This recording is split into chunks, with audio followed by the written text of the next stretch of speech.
Mixi. Nix.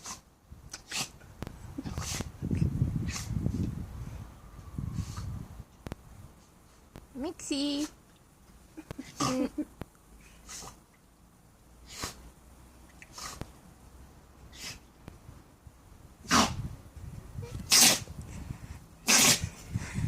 Ist das normal? Ich habe keine Ahnung.